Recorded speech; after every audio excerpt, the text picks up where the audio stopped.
So at the end of last week's episode, I was pointed to this little black eye I've gotten, saying that I would tell you the story about how I managed to get a black eye in the hospital.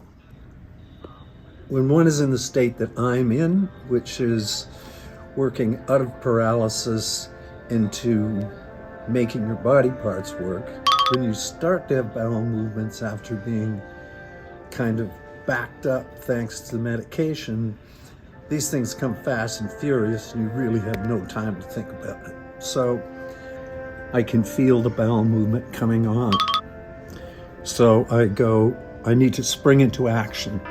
So I start to move to my left, and I realize that the catheter bag has been tied to the post of the bed over there. And it's taking me forever. Meanwhile, the urge to go is like getting stronger. So I finally managed to untangle this bag, this catheter bag, which is attached to, of course, my nether regions. And I pull it across, and in the process, I moved across and knocked this vessel, which was full of ice water, onto myself in the bed.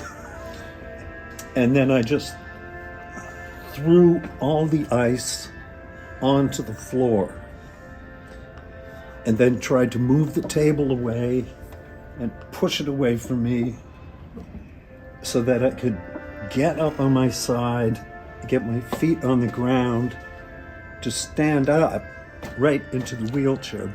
I walk very carefully over to it, but it's got clothes on it. So I want to move the clothes to another chair. So I pick up the clothes and I take one step with my left foot, and what do I stand on? An ice cube, which, as most people know, is not static.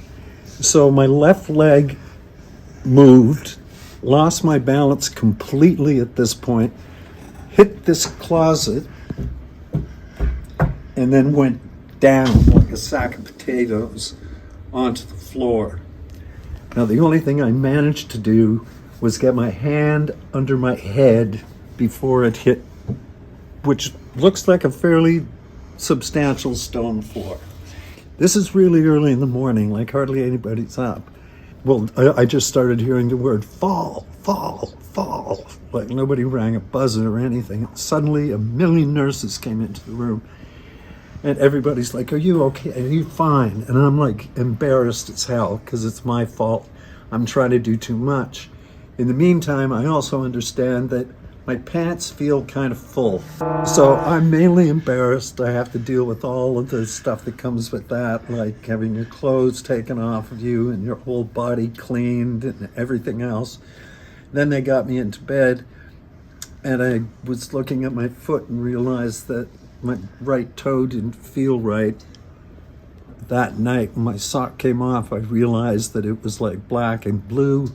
The doctor came in the next morning, looked at it, took me for x-rays, and apparently I broke the big toe on my right foot on top of everything else. So it is possible to get hurt in a hospital. If I ever find myself in a situation like that again, ring the buzzer for the nurse.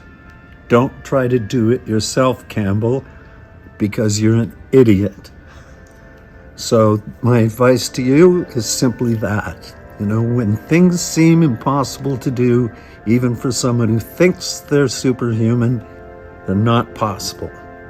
Don't do it. And I will not do it ever again.